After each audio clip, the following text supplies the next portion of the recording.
ایک منتظر ظہور یعنی وہ مسافر ہے، وہ ان حالات سے گزر کر بہتر حالات کی طرف جانا چاہتا ہے۔ اس کے لیے دو بنیادی چیزیں ہیں۔ پہلے یہ کہ خود شخصی اور انفرادی اصلاح کرے، تہذیب نفس کرے، اپنے آپ کو جو ہیں اسلامی تعلیمات کے مطابق سنواریں، اپنے اندر بہتر اخلاق پیدا کریں، اپنی شخصیت کو الہی بنا دیں، مہدوی بنا دیں، چونکہ جس مستقبل کی طرف اور جس حکومت کی طرف، جس انقلاب کی طرف، جن حالات کی طرف انسان منتظر سفر کر رہا ہے، وہ انقلاب مہدوی ہے، وہ معاشرہ مہدوی ہے، وہ حکومت مہدوی ہے۔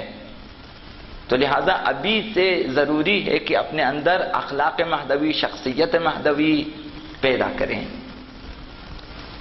معارف مہدوی، عرفان مہدویت حاصل کریں۔ یہ پہلی چیز ہوتی ہے اس سالک کے لیے، اس مسافر کے لیے ضروری ہے۔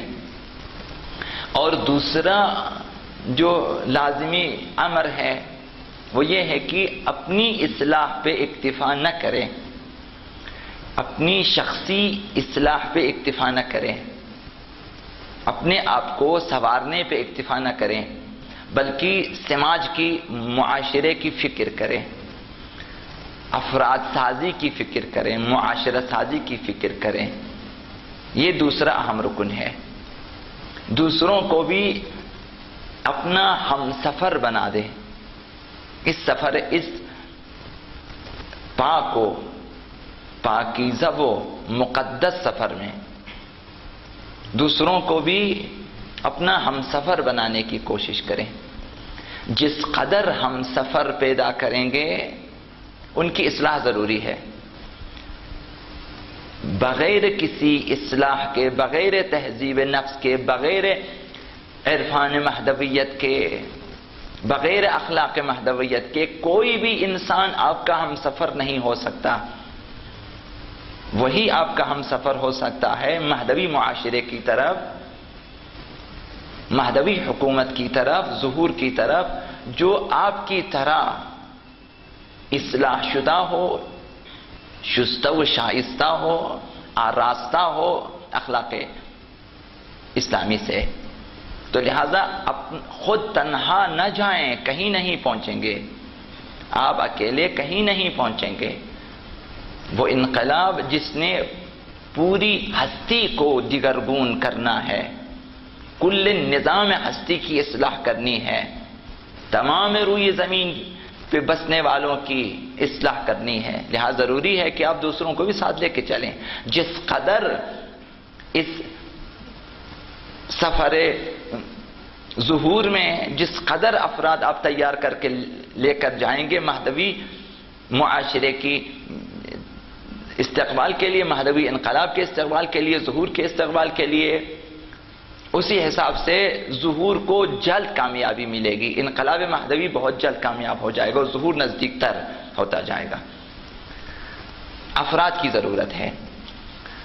ضمناً عرض کیا کہ کچھ لوگوں کی فکر یہ ہے کہ چونکہ امام کا ظہور اس وقت ہوگا جب دنیا ظلم و جور سے، ظلم و ستم سے، فسادات سے بھر چکی ہوگی، تو لہذا ضرورت ہے کہ ہم فساد پھیلا دیں، تاکہ جس قدر جلدی دنیا ظلم و ستم سے بھر جائے گی، جس قدر زیادہ فسادات اور انحرافات پھیل جائیں گے دنیا میں، اسی حساب سے ظہور میں تعجیل ہوگی۔ تو لہذا معقول یہ ہے کہ ہم گناہ پھیلائیں، فسادات پھیلائیں۔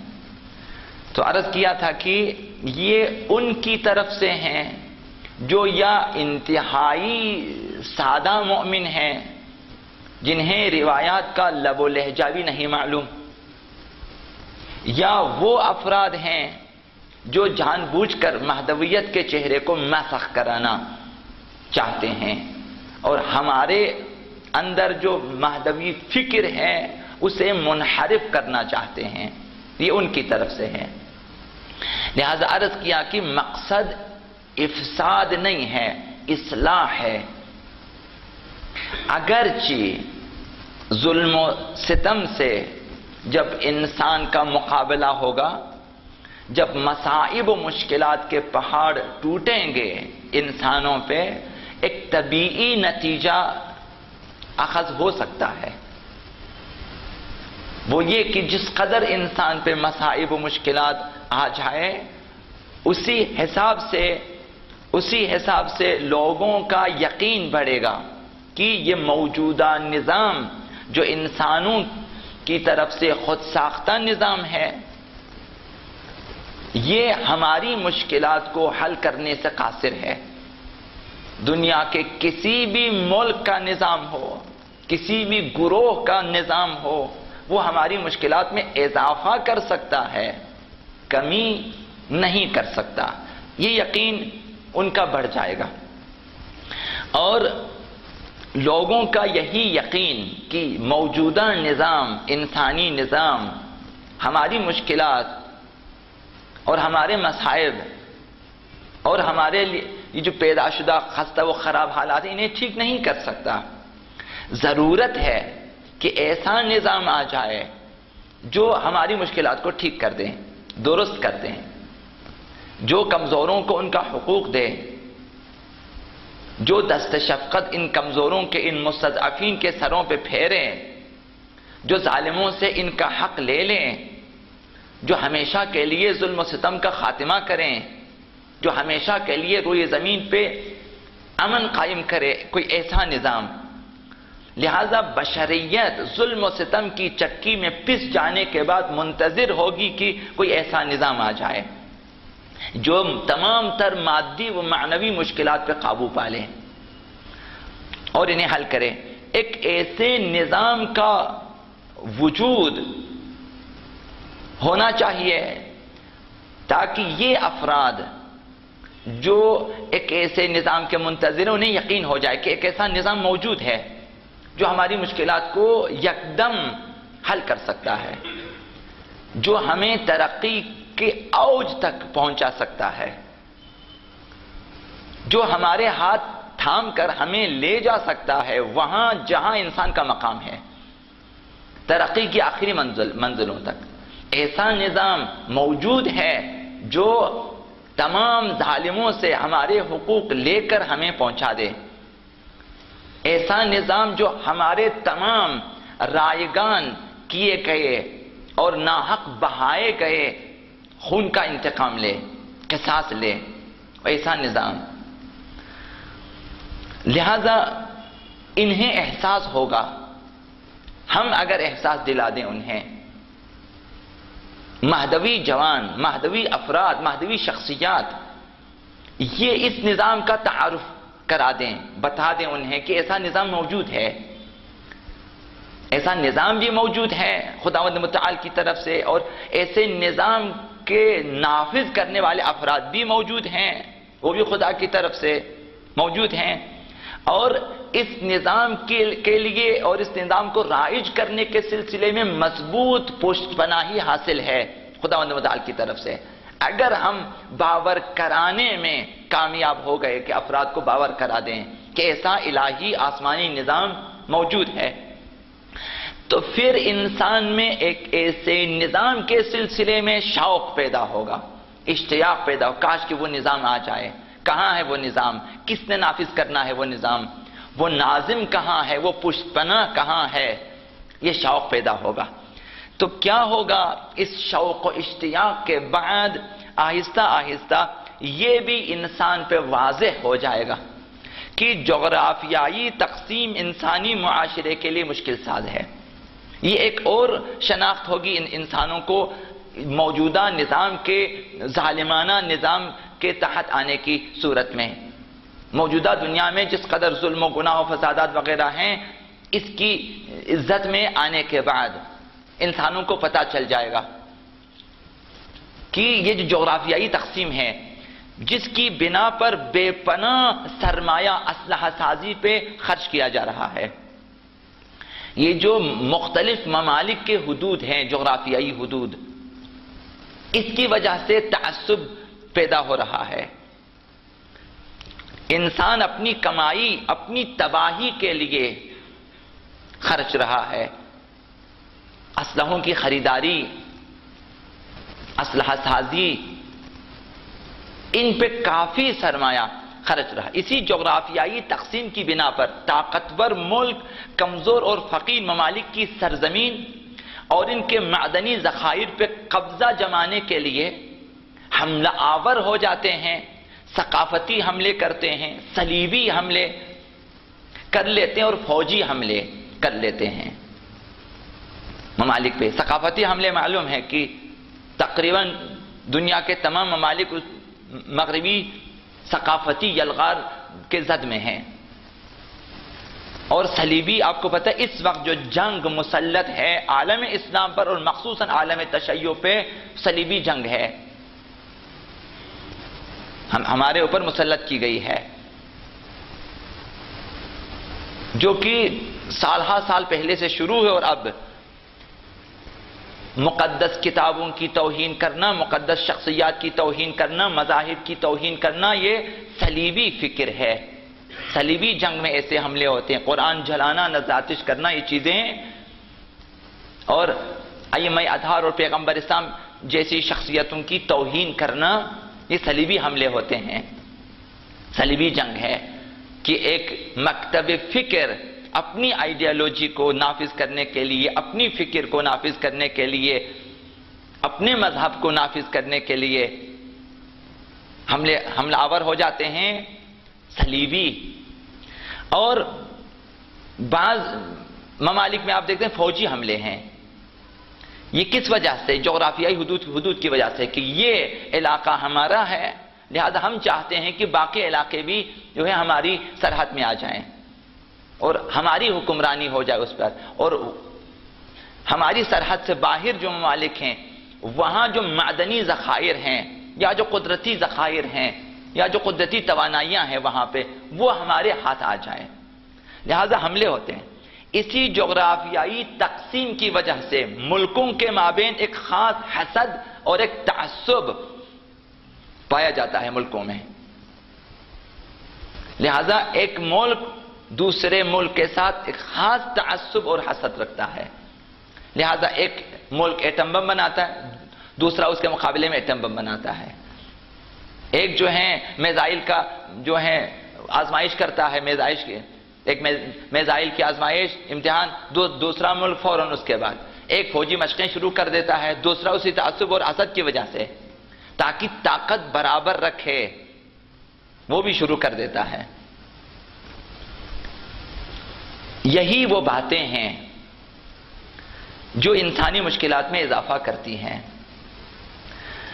جب یہ حقائق انسان پہ واضح ہو جائے، یہ اس وقت واضح ہو جاتے ہیں جب انسان کا سکون چھن جائے، جب انسان سے آرام کی نیند چھن جائے، جب انسان مسائل و مشکلات کے شکار ہو جائیں، جب انسان پہ سختیاں آ جائیں، جب انسان کا استحصال کیا جائے، جب انسان کے حقوق روک دیا جائیں، جب جان و مال کے لیے خطرہ لاحق ہو جائیں، اس وقت یہ باتیں سمجھ میں آ جاتی ہیں. جب تک آرام کی نیند ہے، جب تک رنگا رنگ دسترخوان ہے، جب تک پرامن ماحول ہے، اس وقت انسان کو پتہ بھی نہیں چلے گا، پتہ بھی نہیں چلے گا کہ کون میرے اوپر حاکم ہے اور میں کس کے دسترخوان سے کھاتا ہوں، اور کوئی فکر نہیں. لیکن جب انسان مشکلات کی چکی میں پس جاتا ہے، وہاں اسے یہ احساس ہو جاتے ہیں کہ یہ تعصب کیوں کر رہا ہے، یہ حسد کیوں کر رہا ہے، یہ دشمنی کیوں کر رہا ہے، یہ میرے حقوق کیوں غصب کر رہا ہے، اور مظلوموں کا استحصال کیوں کیا جاتا ہے، ایک ملک دوسرے پہ حملہ کیوں. یہ چیزیں اس وقت سمجھ میں آ جاتی ہیں جب یہ حقائق انسان پہ واضح ہو جائے. تو انسان ایک ایسی حکومت اور ایک ایسے نظام کی فکر میں لگ جائے گا کہ جس میں حملوں، قبضوں اور تعصب وغیرہ کا کوئی قصہ ہی نہ ہو. ہر انسان کی یہ فطری خواہش ہوتی ہے، کاش کہ ایسا نظام آ جائے کہ جہاں قبضہ کرنے کا چکر نہ ہو، جہاں قتل و غارت گری کا کوئی نظام نہ ہو، کوئی ایسا خطرہ نہ ہو، جہاں بد امنی نہ ہو، ناامنی نہ ہو، جہاں پہ جو ہے ہماری جانوں کے لیے، مالوں کے لیے، عزت کے لیے، ہمارے ایمان کے لیے کوئی خطرہ نہ ہو.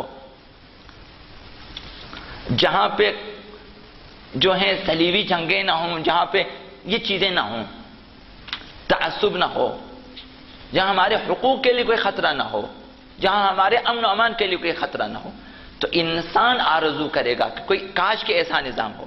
انسانوں میں یہی فکر جب پیدا ہو جائے کہ کاش کے ایسا نظام ہو، یہی فکر اور یہی شعور انسان کو ظہور کے لیے آمادہ کرتا ہے، یہی فکر زمینہ ساز ہے ظہور کے لیے، یہی بیداری، یہی آگاہی زمینہ ساز ہے ظہور امام زمان علیہ الصلوۃ والسلام کے لیے، اور ظہور کے نزدیک ہونے کا سبب ہے۔ یہ شعور ہمیں چاہیے کہ پیدا کریں اپنے اندر بھی، دوسروں کے پاس یہی شعور پیدا کریں۔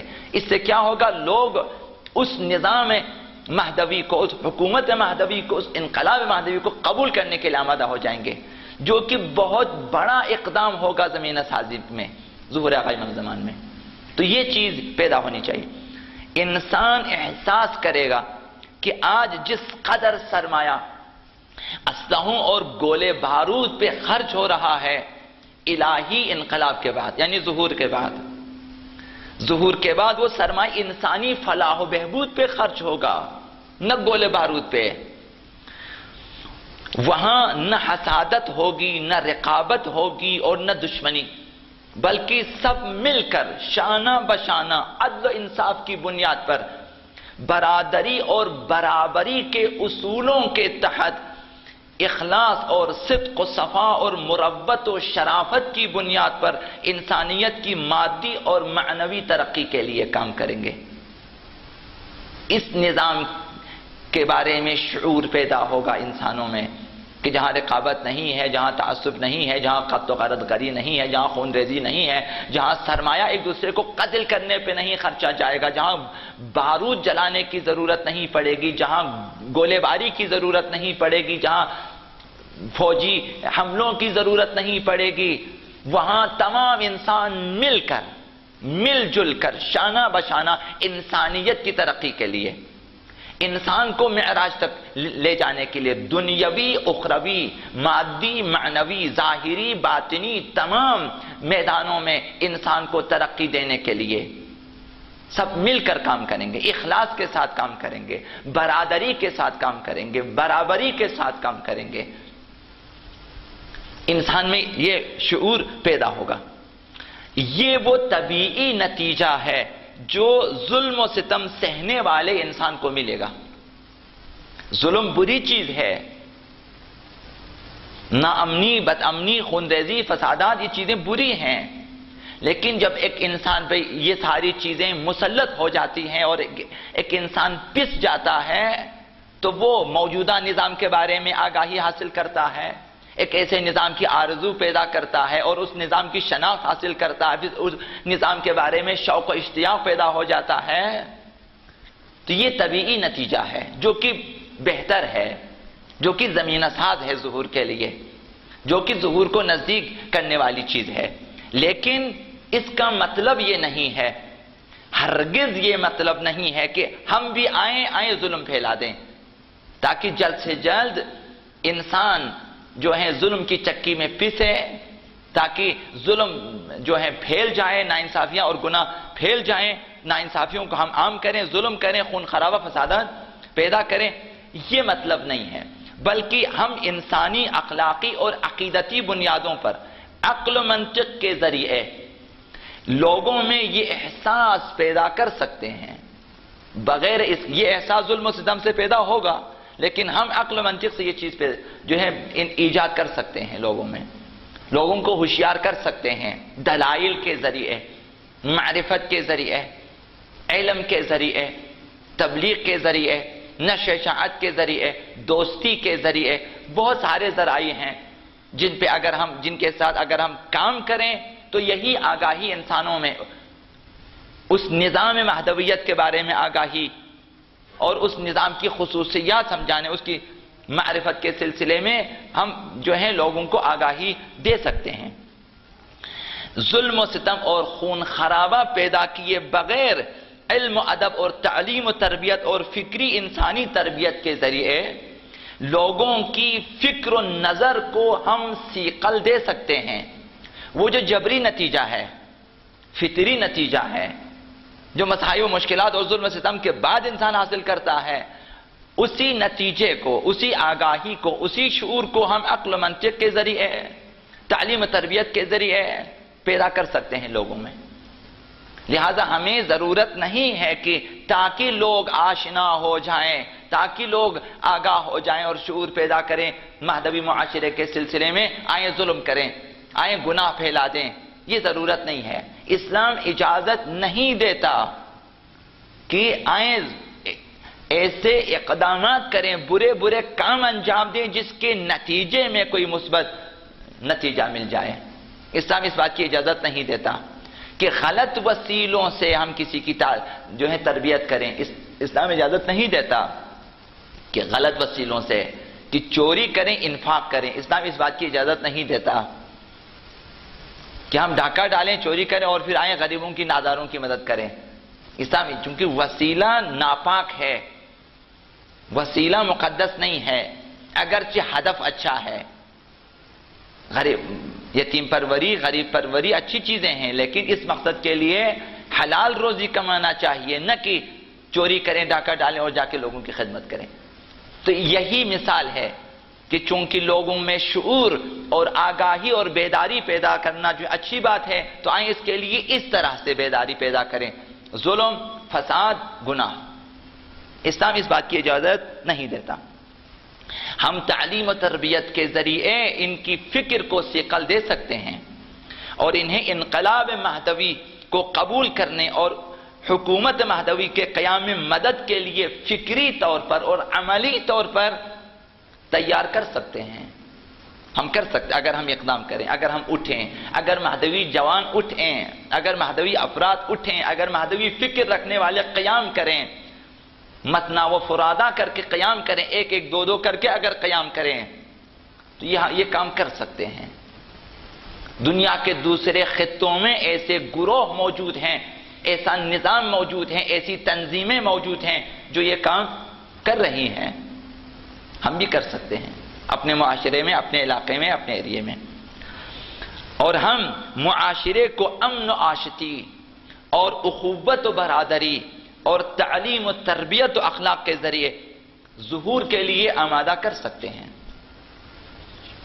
یہ اس اعتراض کے جواب میں ہے یا اس فکر کے جواب میں جو ہے حدیث کے تناظر میں انہوں نے بیان دیا کہ چونکہ امام اس وقت ظہور فرمائیں گے جب دنیا ظلم و ستم سے بھر چکی ہوگی، تو لہٰذا ان کا ظہور اس وقت ہوگا جب دنیا ظلم و ستم سے بھر جائے گی. تو آئیں ہم ظلم و ستم جو ہیں فسادات اور گناہ پھیلا دیں تاکہ دنیا ظلم سے بھر جائے، تاکہ امام آ جائیں. یہ فکر غلط ہے.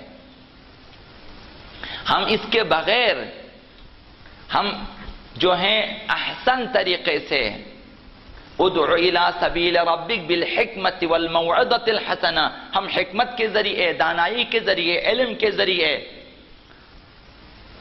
اور موعظہ حسنہ کے ذریعے اور تبلیغ و ارشاد کے ذریعے ہم مہدویت کے لیے زمینہ سازی کر سکتے ہیں، لوگوں کے ذہن کو تیار کرا سکتے ہیں. تو لہذا کبھی بھی اسلام اجازت نہیں دیتا کہ ہم زمینہ سازی کی خاطر گناہ کریں اور ظلم کریں، کبھی اجازت نہیں دیتا. اسلام اچھے اہداف کے لیے ناپاک اور برے وسائل کے استعمال کی اجازت نہیں دیتا، کبھی بھی اجازت نہیں دیتا. لہذا ہدف بھی پاک ہونا چاہیے اور وسیلہ بھی پاک ہونا چاہیے. یہ دنیا آج اگر آپ دیکھیں ظلم و جور سے بری ہوئی ہے، بھر چکی ہے. کہہ سکتے ہیں ہم کہ دنیا بھر چکی ہے ظلم و ستم سے. یہ جنگیں، یہ قتل و غارت گری، یہ خون ریزیاں، یہ تعصب، یہ حسادتیں، یہ دشمنیاں، یہ اسلحوں کی بھرپور تیاریاں اور اسلحوں کی خریداریاں، یہ آپ دیکھ رہے ہیں دنیا میں. یہ غریبوں اور کمزوروں کا قتل عام، اجتماعی قتل مسلمانوں کا، یہ اخلاقی قدروں کی پائمالی جو کہ سرعام آپ دیکھتے ہیں، اور اخلاقی حدود سے تجاوز، اس سے آپ بالوضوح معاشرے میں حتیٰ محافل میں آپ دیکھتے ہیں، اور شرم و حیا کا خاتمہ اور بے شرمی کا بھرپور مظاہرہ، حتیٰ ہماری بعض محفلوں میں،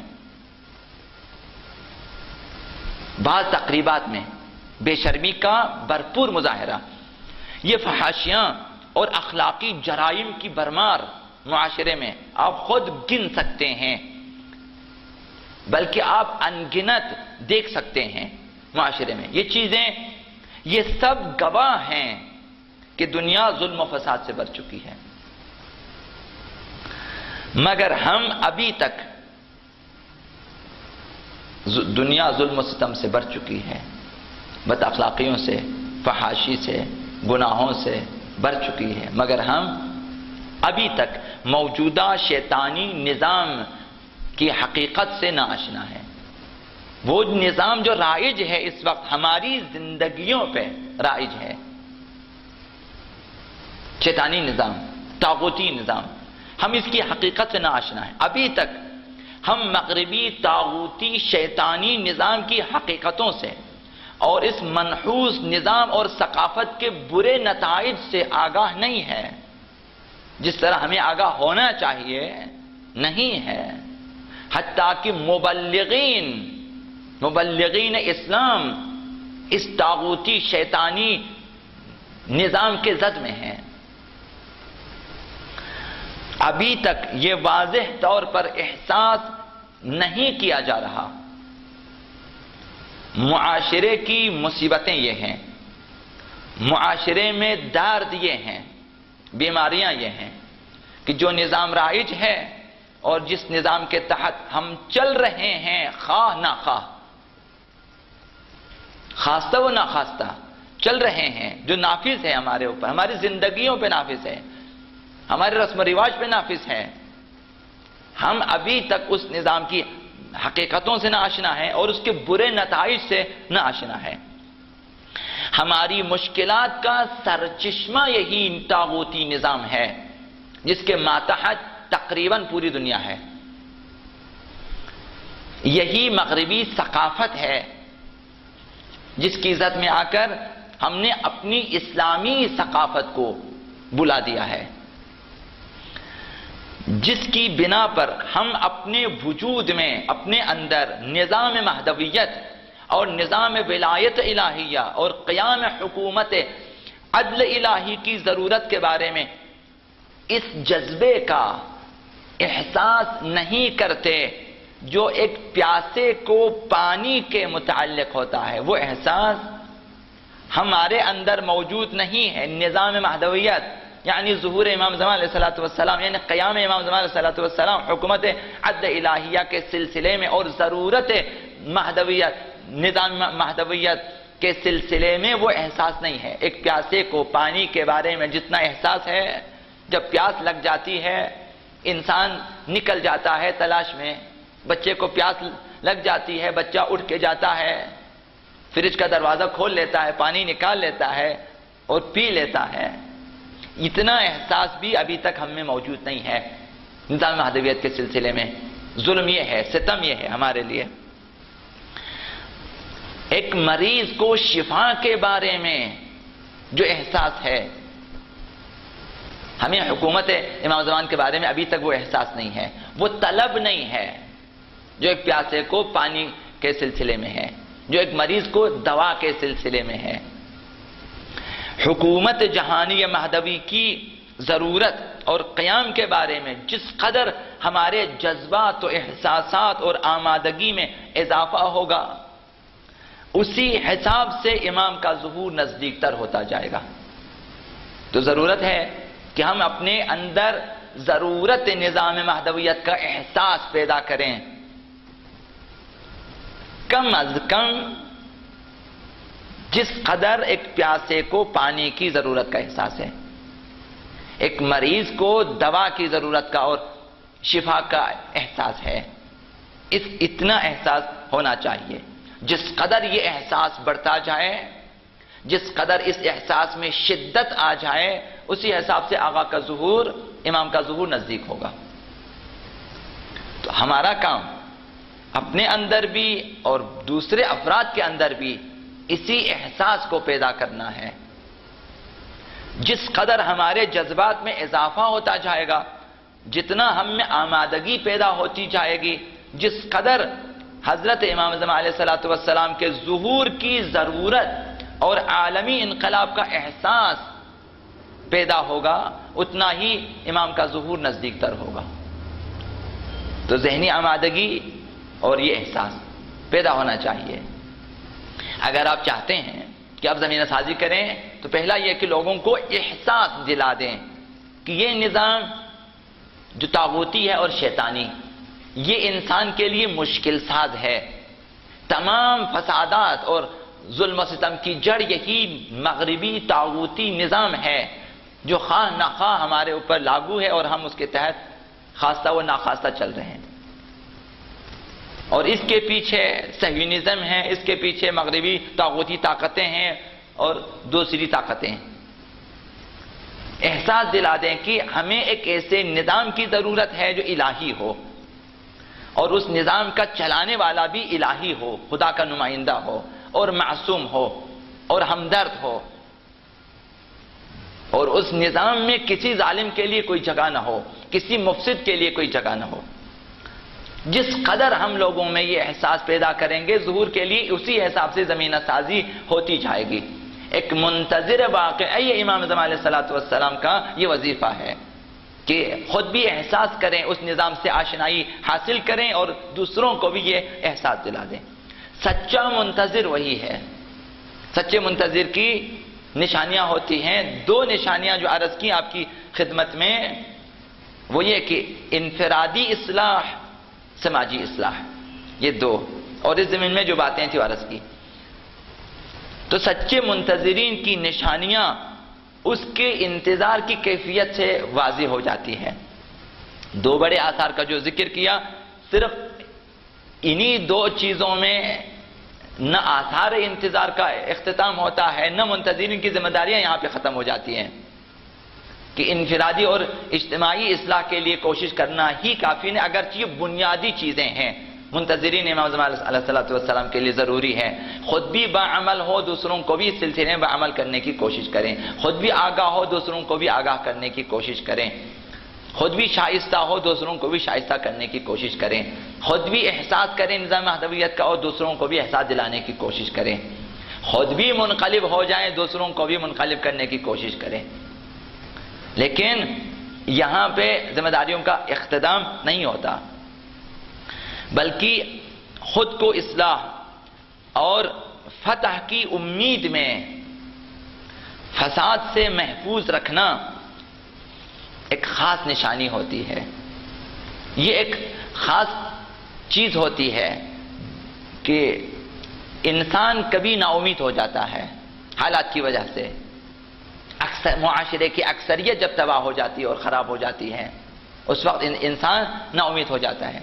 نوجوان ہمارے نا امید ہو جاتے ہیں کہ کچھ نہیں ہو سکتا. یہ نا امیدی کی باتیں ہیں کہ کچھ نہیں ہو سکتا. بہت کچھ ہو سکتا ہے، کبھی بھی یہ تصور نہ کریں کچھ نہیں ہو سکتا. بہت کچھ ہو سکتا ہے. ایسا ہو ہی نہیں سکتا کہ حتیٰ ایک فرد بھی اگر قیام کرے، آپ نہیں کہہ سکتے کچھ بھی نہیں ہوتا، ہو جاتا ہے. لہذا ہمیشہ مثبت سوچ رکھیں. منتظرین امام اعظم علیہ السلام، ان کا ایک وظیفہ یہ ہے اپنے آپ کو محفوظ رکھنا. جس کیفیت میں ہے، یعنی انتظار کی کیفیت میں، امید آپ کے ساتھ ہے، آرزو کے ساتھ ہے اور انتظار کی حالت میں ہے ظہور کے لیے، اور آپ کام کر رہے ہیں. معاشرے میں آپ دیکھیں گے کہ خرابیاں پھیل گئی ہیں، معاشرے کی اکثریت خراب ہو گئی ہے، تباہ ہو گئی ہیں. میرا کہنا یہ ہے کہ پورا معاشرہ بھی اگر خراب ہو جائے اور فساد کی لپیٹ میں آ جائے، آپ اکیلا اپنے آپ کو بچا لیں. یہ بڑی ذمہ داری ہوتی ہے، خود کو محفوظ رکھنا فسادات سے. جب ہر جگہ فساد کا بازار گرم ہو جائے، فساد فکری، فساد عملی، فساد اقتصادی، فساد جنسی، تمام ہر قسم کے فسادات پیدا ہو جائیں اور اکثریت کا دامن ان فسادات میں آلودہ ہو جائیں، تو تو ایک سچے منتظر خود کو ان فسادات سے بچا لیتا ہے، آلودہ ہونے نہیں دیتا.